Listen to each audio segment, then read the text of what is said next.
Welcome to Marriage IQ, the podcast for the intelligent spouse. I'm Dr. Heidi Hastings. And I'm Dr. Scott Hastings. We are two doctors, two researchers, two spouses, two lovers, and two incredibly different human beings coming together for one purpose: to transform the stinky parts of your marriage into scintillating ones, using intelligence mixed with a little fun. Hello, everyone. Welcome back to another exciting episode of Marriage IQ. And we are so glad to be here with our very special friends, Alex and Grace. Why are they special? Well, let me tell you a little bit about them. They are perhaps one of the world's best ballroom dancers. We'll let them tell us where they rank, but they are definitely right up there. So, like, in my book, they're like number one in the world. They're fantastic. And they're also young enough to be our children, we figured out. So I kind of have this a fatherly proudness to, like, oh, you're doing so well. Anyway, so they are great ballroom dancers, to put it mildly. But I first met Alex, your dad, a few years ago, and we started talking, and he said he owns some dance studios, and I thought, oh, this is great. I've been thinking about this for a long time, just percolating in my head about doing some ballroom dancing, and this was a perfect segue into starting. So we started, and you two are instructors, and we've never looked back. That was over 3 years ago now. Yeah, it's been great. It's been a while. But it's interesting because dancing, I was just looking this up, like Dancing with the Stars, that's been going on since 2005. Yep. 33 seasons. I don't think it's slowing down anytime soon. People love to see people dance. And I know when I watch you two dance, there's something that just, it's like amazing. It is just a real special experience. Anyway, we're really excited to have you here today to talk a little bit about how relationships, marriage, how it kind of interacts and relates to dance. Heidi and I really feel like there's some awesome symbolism here. Why don't we start by having them tell a little bit about themselves, each individually, and how you got into dance, just briefly, and then we'll move into some of the other things. Yeah. Yep. Grace and I have been dancing together and been together for nearly 5 years now. And right now we're currently ranked in the top 12 in the country in our chosen division. And we're managers of a Dance Vision studio in Plano, Texas. So I grew up in England, and my mum one day was like, oh, you should try dancing. I think I was like 3 years old. And I said, I don't want to do it. I don't want to dance. And then the second she took me to the class, that was it. So my whole time in England up until when I was 19, I was learning, and I started teaching at 14. Then I moved here to dance with Alex, and the rest is history. Just been dancing together, competing, and doing what we love and sharing it with people such as you guys. Exactly, yeah. How about you, Alex? How did you get into dance? My entire family dances, so we kind of have a little dynasty going on, starting with actually my grandpa on my dad's side. Wow. He started dancing and was teaching and got my dad into it, and Dad was actually the British clothes champion for many years in ballroom and Latin. And as he did that, he went around coaching and ended up in Russia where he met my mom.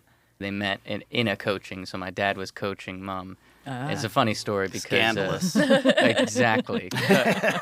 It was hilarious because she was like, yeah, he didn't really work on my partner as much. It was just me. And I was But yeah, I got into it through that, moved around a lot, and just ended up in the business because I fell for it. I don't know, I like it. I mean, it's a lot of fun, and it's very fulfilling. And your dad was, I guess, really big, famous dancer in his time. And you are heading that way. Like, you're only, 23 23. Both of Okay. you, right? I'm 24. 24. Yeah. Just turned. Older woman. Oh, wow. Yes. We approve of that. So how did the two of you come together as a team then? Honestly, my teacher knew of the Elsbury family. One of Alex's brothers is still in England currently. And I put out an advertisement looking for a dance partner. And Facebook. yeah. You flew out Yeah. with the intent to stay and be his partner or to just try it out and see? I think it was 5 or 6 days, and it was like a tryout. My mum came with me, and we got to obviously meet the family. We got to go to a competition, which was really cool. So every year we compete it. It's really special. That was a fever dream. Yeah. That was It's great. So you just moved from one category of competition to another. Do you want to say anything about that good news? Yeah. So in the way that professional dancing or ballroom dancing works, there's two divisions that pros compete in. There's your Rising Star division, which is for people who are kind of coming up in the ranks. So it gives them a chance to get noticed, and it gives them a chance to get a little bit more fame, I guess, before they move into the open category, which is the big one. And we've been competing in the Rising Star for the past 5 years. And at the most recent nationals, we were second and first in tango. So it's time for us to get on out of there and go into the open field with the big boys. That's great. And you're very young for that field, right? Most of our competitors, I would say, were either late 20s or early 30s. Yeah. We have some competitors who are around our age, but Very few. Very few. I'm so proud of you, my children. All right. Well, for the last 3 or so years that we've been taking lessons, so many things that you tell us about dance, we're like, oh, that pertains to marriage too. Yeah. And so we really wanted to have you on to just explore some of those really beautiful analogies. So one of the first things that I wanted to ask you about is in dance and in marriage, it's really important for each partner to know their roles, to understand their roles, and to be solid in their own identity and yet come together as one. Can you explain that in dance language, how that works? Very much when people first start dancing, it's the whole, oh, the man leads, the lady follows, which is definitely true. But obviously, I have to be aware and know exactly what I need to do, such as the direction I need to head, the position I need to be in order for him to actively lead me and for me to be an active participant. Because otherwise, you're kind of just like a wet lettuce, they're moving you around kind of thing. Yeah, I know about the wet lettuce thing. And he think knows about you're- that because that's me. No, I think they're still working with this. We're a work in progress. We are. But, So are An we. investment. yeah, it's true, though. The synergy between man and woman, and it's okay to let you lead and have you follow. But as you said, right, doing it in a way that allows you to be completely a woman, right? And to be your own identity and not to be like some submissive, subservient. I think that's kind of the message that maybe some people might get. Yeah. But with our lessons with the both of you, that is definitely not the what we get. Can you both speak to that? I guess the thing that popped to my mind as soon as you said that was, as far as from a leader's point of view of what our goal is, we almost want to disappear. So the more that Grace is complimented, the better job that I have done. Because in ballroom, it's not just about showing off and kind of like there's the man's part and the lady's part. They meld in a way where, and like you've probably heard this before, where the lady's a painting and the man is the picture frame. Right? Wow. So it's very much that same thing of we're not necessarily trying to outdo each other, but it's more like we're trying to elevate each other by creating certain shapes and lines. That's why all the guys wear the same costumes, right? So they wear like the same tail suit or the Yes. same black jacket. It's so we can show off our ladies, Yeah. right? It's like, look what I have. She's the star. And the better job that I can do of making her a star, the less compliments I'm going to get. So, Oh, That's that's cool. so good. Yeah, that is. Grace, anything? The way I see it, it's very interesting when we dance together because I feel like I am the visual of a shared feeling. And pretty much everything we do we have a discussion about, oh, I feel it should be like this, or I feel it should be like that. And then it's a true meld of our two personalities, feelings, identities just put together. Yeah. But if you do it right, you'll see me. Okay, I'm with you there. Perhaps there are times when maybe you don't see it eye to eye, right? Of course. All the time. I think this is a good message for our people to hear, is that that happens. Like, that's normal. 100%. And it's learning how to communicate and work in a way where we do come together, and as you said, Alex, it becomes a seamless, where it's almost like you don't even notice the man or the woman. They become one. Yeah. Oh, that's deep.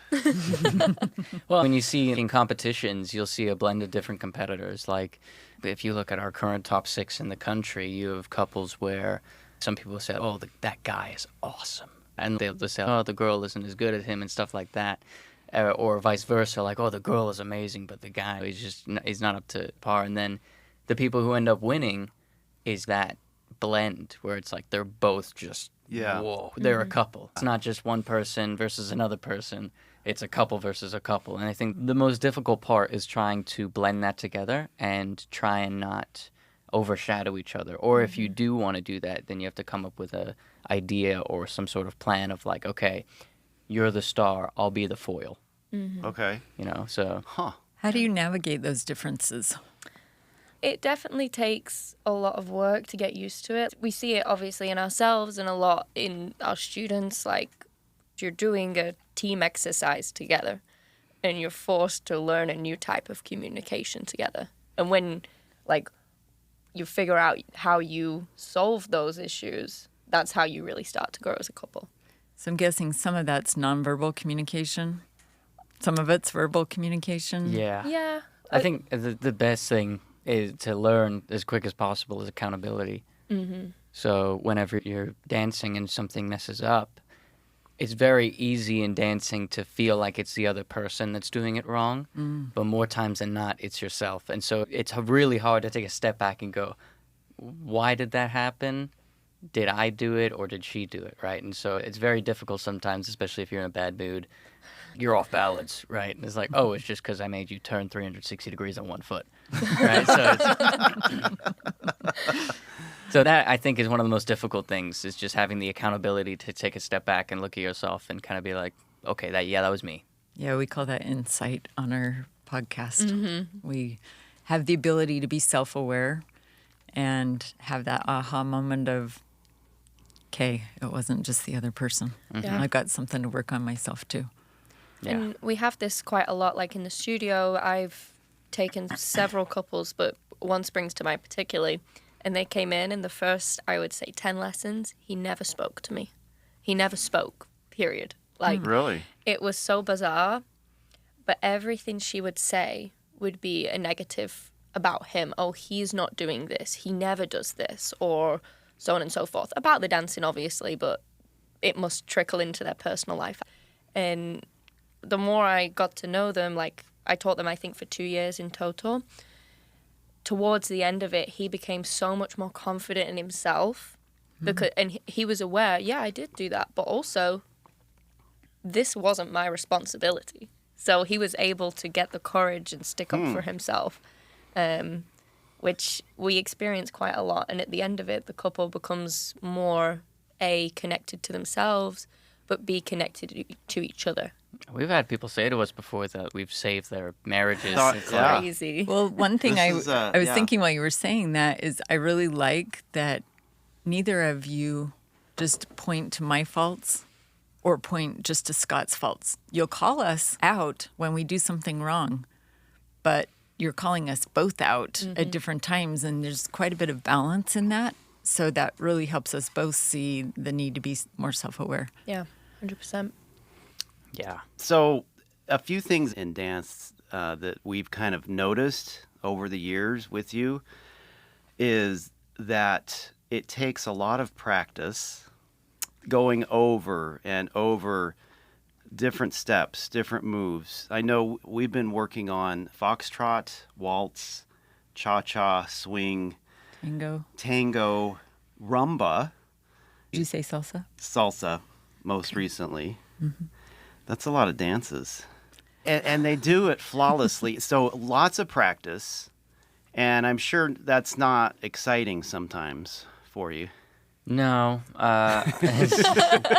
Especially when you wake up and you're like, I really don't want to do this today, right? But it's a consistency thing. So it's not just about how long your practices are, it's how consistent you are. And you always have to have some sort of plan. So if you go into it just thinking, I'm going to practice, and then you get there and go, what am I going to practice? You're probably not going to get much done. Versus we always try and discuss what we're going to practice beforehand. So just saying, okay, we're going to work on this in waltz, and then we have to look at some choreography over here because it didn't work too well last time. And we also have a system. So on such and such day, we do this. On such and such day, we do that. So it's easy for us to constantly be in that mindset because it's slightly different every day. So it sounds to me like you're practicing intentionality. Intentionality, just what I was going to say. You're planning ahead. You're saying we're doing this on this day. And then you were saying, Alex, that sometimes you feel like I don't want to do this today, but you do it anyway. It's a routine. It's every day, even if it's like for... Well, we have a time schedule, Yeah. but sometimes we might not dance as much. So, like, for example, of course, we work with my parents quite a bit. So sometimes we'll end up discussing things a lot more than dancing. But it's just about being there and doing it. I mean, even if I'm not motivated that day, I just have to think about, well, my other competitors are working just as hard, if not harder. So if I don't go Yeah. today, I'm left behind. Yeah. So there are two things you just said right there that I think pertain to romantic relationships and marriage. First of all is you're intentional about repairing. Sometimes you take a little break before you repair, but you always go back and readdress what it was that happened and how to work through it. And the second thing that I heard you say that I really liked is that you have your parents as mentors. And in marriage, I think also it's really important to have mentors, someone who has been there, who's a few steps ahead of you, who's experienced some of the things and can really mentor you through what the ups and downs are of not only in dance, but running a business as well, right? There are a lot of aspects of it. And it's the same with marriage, finding mentors who are a little bit older, who have a better grasp on how to work through some things is really important as well. In learning how to, getting back to leading and following, it was hard for me to learn how to lead. And I think this is important for people listening too, because we have in our idea what it means to lead as a man. But in dance, it's very different. And it's a combination of confidence, masculinity, almost like a certainty, but also just a perfect blend of knowing how much give and how much softness and how much to give back so that my partner can know, hey, she can feel that I'm confident, not floppy, that I have a frame that's solid, and that she feels confident in me and confident in following me. And yet not too much. But not over the top. It's like this perfect blend between masculinity and femininity. And you guys have talked about it in ways like in our lesson, I'm like, I got to write this down. I got to have these. Share some of those with us. We love to hear them. For me, the key to everything, leading, following, being together in life, is sensitivity.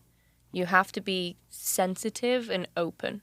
So a good lead is, assertive in what they're doing, in the fact that they're not questioning themselves whether it's right or wrong, but also they're sensitive to the lady's balance, sensitive to what she's has to do.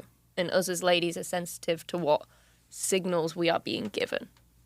I guess if we use an example, leading is a lot like, I don't know, if we look at some of the great leaders of the past, so it's like conquerors and stuff like that.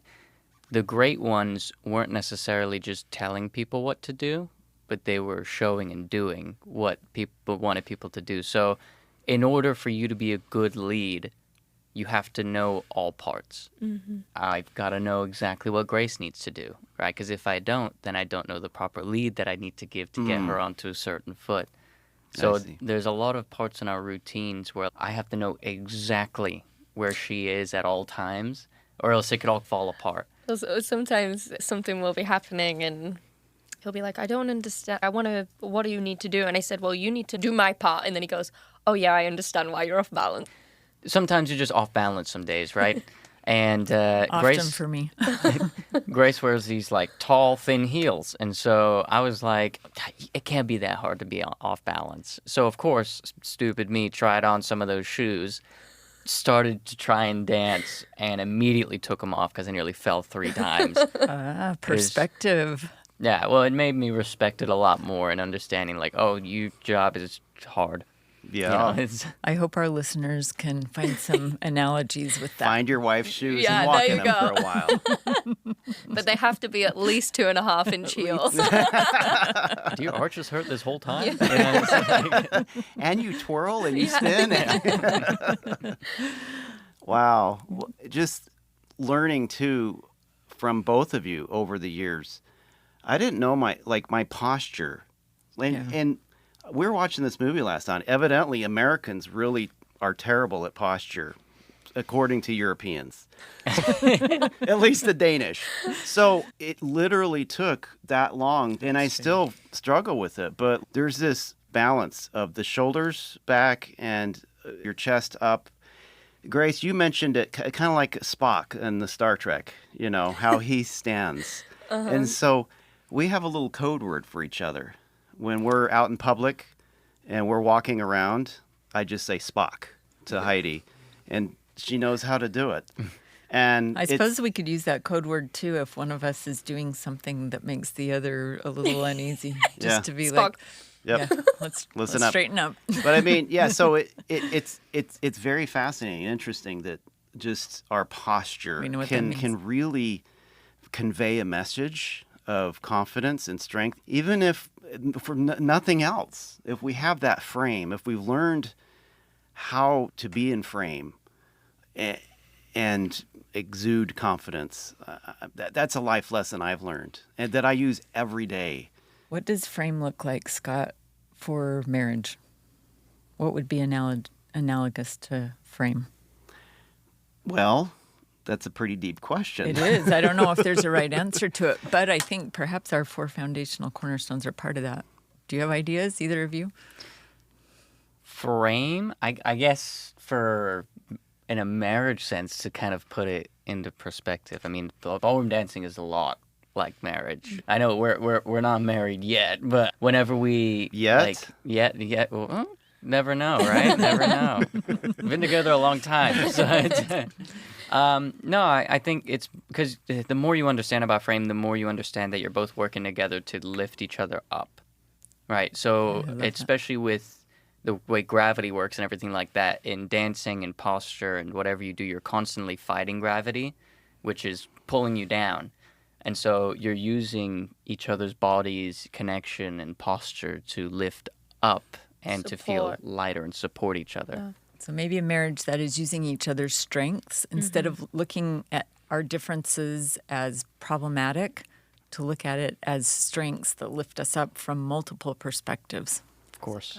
And the balance between you, the balance of the two different sides of it, the yin and the yang. The yin and the yang.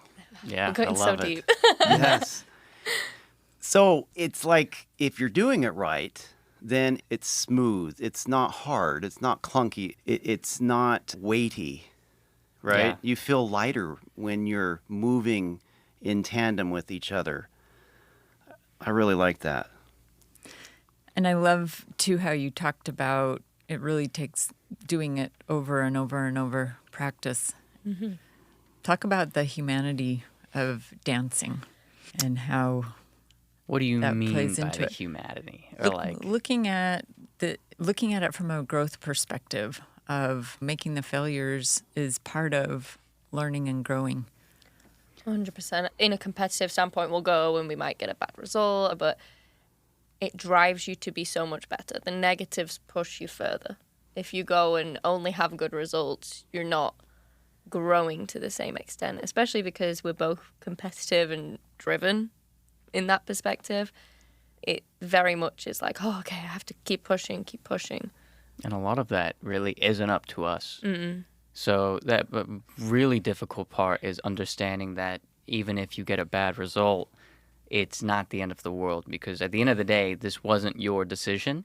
Obviously, you do the best you can to get the best result you want, but sometimes you're going to show up to a competition and it's just not going to work that day, or maybe the judges don't know you as well, and they only have a certain amount of time to judge you. But that's why there's multiple people on a panel of judges, right? So it's not just one opinion. There's 11 opinions. And so most of the time, the best dancer ends up winning in the end. But there's sometimes you'll see results and you're like, what just happened, right? So happens.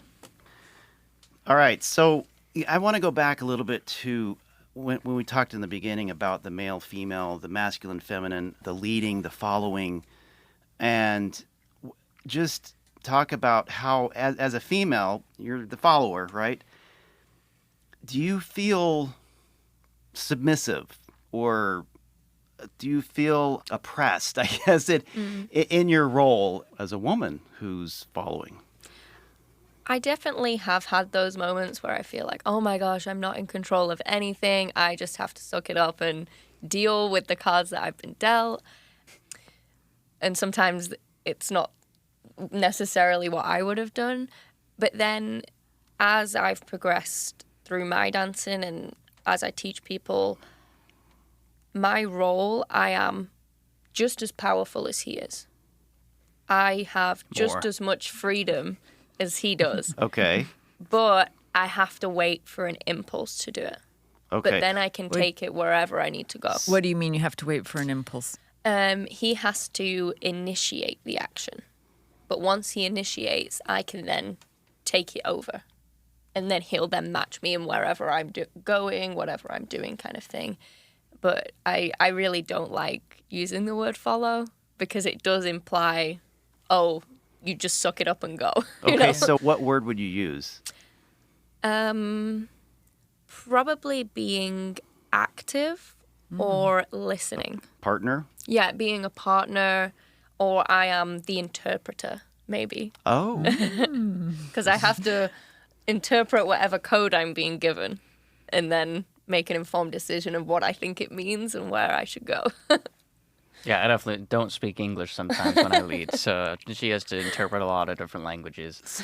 And Alex, what's your take on this? In ballroom dance, I guess we'll avoid using the word follower. Like the two partners, the speaker and the interpreter. We'll put it that way. There we go. What is your take on this? Do you feel more powerful? Do you feel like a conqueror? Because you look very confident and very masculine when you dance. Oh, thank you. Yeah, there comes with consequences, right, of being a leader or speaker, conqueror, or whatever. It means that most of the things that happen in the partnership always start with me being the problem, right? Mm-hmm. Because, I initiate everything. So it's very important in a partnership to have one person in certain parts that initiates. So it's like most of the time I would end up initiating something for us to start something together. It's not necessarily me just putting her over here and saying, dance, right? So, and there's some parts where she's the one that's initiating. So where I'm waiting for her to initiate the next action because I need to wait for her to be on balance. And there's some points where I don't know if she's on balance. So we have to be very aware of each other in that sense to understand when we're ready, essentially. I love that. That's really great. That's great. We talked briefly about identity, but tell me about how dance works with your identity. It definitely forces you to connect to yourself, which pretty much everybody struggles with because they think, oh, I have to do it right, I have to be on balance and all that kind of stuff. But it really does force you to connect to yourself. And like I'll use an example. We teach a lot of people who have had kids, and when people have kids, they often grow apart. But the ladies come in and, they're so-and-so's mum. And they're like, oh, well, I don't know how to be sexy or I don't know how to look feminine. I just pick up the kids from school. That's what I've done. So it makes you connect to the person that you are at your core and that you maybe haven't been for a long time because you've had other things you'd had to do. and it really does push you to be more feminine in your own definition of it. Everyone has their own creativity and interpretation of what that is. Well, Grace, you are the definition of feminine when you dance. I look it up in the dictionary. There's a picture of Grace dancing. Grace Gallagher, right there. It's been a lot of work to get there, though. And for me, I'm very like type A. So I am that person. I want to get it right. And oh, does this look okay? But then I very much relate to music. So I was able to listen to the music and be able to be like, oh, okay, I'm hearing the violin go in this action. This is how I'm going to interpret it. And that's how I was able to connect to my more feminine way of dancing, at least. Good. Love it. Any thoughts on? Well, it was just, I don't know why, it just made me think about, like, you know, finding yourself, there are bumps on that road. Yeah. And a lot of things you learn in dancing is some of the best things that you end up creating or doing happen from mistakes. Or if you're trying new concepts, you're probably going to get off balance and maybe fall down. But that's not a sign of a step backwards, it's a sign of a step forward because it's different than what you've been doing. And so it just takes a little bit of commitment and trust in yourself to be able to say, okay, I can do this. It's just not going to happen right now. You know, and that can be difficult because you don't see the results immediately. But it takes a long time. Yeah, a commitment. Definitely. So I have a question. When we first were considering starting dance lessons with you two, there were several benefits of dance that Scott came to me and said, look, this is all the ways that it helps. Can you share some of those with our listeners? It helps you reconnect as a couple. Like what I was talking about, you know, you become so-and-so's mum. It forces you to be the couple that you were at the start, which a lot of people do lose track of as they grow, get families, that kind of stuff. Another one is it helps with Alzheimer's and dementia. I don't know the exact science of this. Hand-eye coordination. It helps with just that connection with each other, learning how to stay in balance, coordinating, right? Cognition. There you go. Constantly it requires learning memory. new routines. Yeah, memory, Yep. new Makes routines. us remember things. Of course, you get that aerobic exercise too. Oh, yeah. 100%. Great for the heart. Great Yeah. cardio. Not till you're about at year 3 for us. Yeah. We're starting to move a little better now. So we're what? We're in the bronze level. So Yeah. Any other things that you can think of? I guess just understanding your body more, hand-eye coordination. So just being able to understand, okay, well, my body doesn't move certain ways, so I have to find different avenues to make that work. That was really hard for me. That was the hardest thing for me, I think, about ballroom dance was just feeling so uncomfortable in my own body. And I remember you both trying so hard to get me to loosen up a little bit and be okay with moving my hips a little bit more and stepping into a more sensual role in dance. Can't say I'm perfect, but I think I've come a long ways. Definitely. Absolutely. And, Yes. And that has given me more appreciation for my body, which a lot of women, we detest our bodies or we shame our bodies or we're just uncomfortable with them. And so for me, that's been one of the biggest benefits of dance too. Yeah. And going on that is just learning to love yourself, male, female. Yeah. Of course, you can meet so many people through dance. So new friendships develop, new relationships develop. Like we see at the studio sometimes, we see students, they come in, they want to meet people, they're single, you know, maybe come out of a marriage, and then they might get together at the studio. And that's also really lovely to see. Because you're like, fun. oh, I saw that happen. Actually, when my parents had studios in Houston, there was a couple who had met at the studio, and he ended up proposing to her at the studio and stuff like that. so it lovely. was- Oh, romantic. they're still together today, Yeah. so Love it it. That's worked out awesome. really Good well. match. Good match. If our listeners want to find out about dance, ballroom dance, they've listened to this, they're like, I want to start dancing. How can they reach out to your studio? How do they find you? Or, yeah. If you just look up Dance Vision Studios, Texas, we pop up on Google, and just depending, we have 4 locations in Dallas, and a couple of that in Houston. But the 4 locations we have in Dallas are Plano, Frisco, Flower Mound, and McKinney. So whichever one's closest to you, all you have to do is give us a call. All right. And also, if they want to watch you two dance, where could they find you? Probably our social media is the best, yeah. Our Instagram and our Facebook. So our Instagram is Alex _ and Grace _ Pro Dance. Yep. And then our Facebook is just our names, Alexander Elsbury and Grace Gallagher. And we post everything on there. And competitions do pop up in the area from time to time, but most of the time we are traveling. So Yeah. You know, my parents own 2 of the competitions that you can compete pro in Texas. There's only 4. So we can only compete 2 of those in that year. Yeah. I'm like, it's not fair. You shouldn't have those. Darn. You get one in Minnesota or something. Well, this has been really delightful. Before guys. we end, is there anything that you want to add?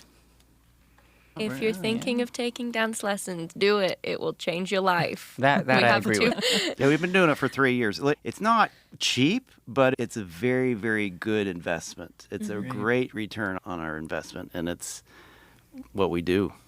Yeah, we love it.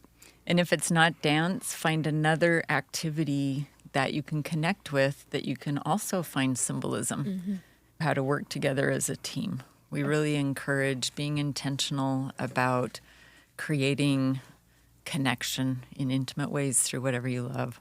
Yep. So thanks so much, both of you, for being with us. And to our listeners, we'll see you next week. Have a good week. Bye-bye. Bye. And remember, the intelligent spouse knows that to change from a stinky to a scintillating marriage first requires a change in themselves. Thank you all for tuning in to Marriage IQ. We hope today's episode has sparked some wonderful thoughts and brought you valuable insights. Remember, the conversation doesn't end here. If you are interested in more information on this topic or to learn more about what we do, check out our website, drheidihastings.com. And if you get the chance, we'd love to have you leave us a review on Apple Podcasts, Spotify, or wherever you listen. It really helps us get the word out about Marriage IQ, and we appreciate your support. Thanks again for listening. Keep exploring, and we'll catch you next time on another exciting episode of Marriage IQ.